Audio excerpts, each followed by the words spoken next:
Greetings to you this day in your time. Today we wish to discuss with you plants. Plants have energy all their own, and it is rather important that your body come into contact with that frequency as often as you can.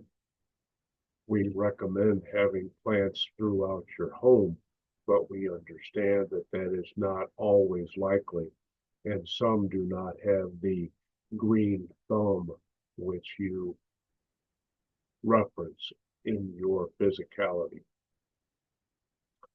But having some plants is better than none. It gives you another being to care for and a sense of purpose.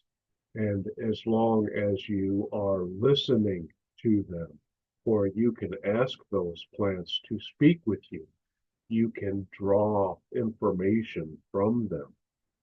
You merely need to be open and believe that it is so.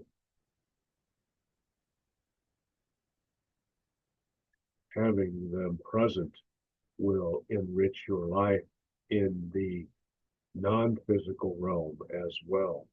For the more beings which you care for, especially yourself, but those outside of you, the greater your sense of compassion and understanding will be in your life. If this is a difficult thing for you, we suggest getting plants which are low maintenance, easy to care for. Just talk to them or friends you know to find out what their needs are, and you can bring that greenery indoors to help it replenish you as well.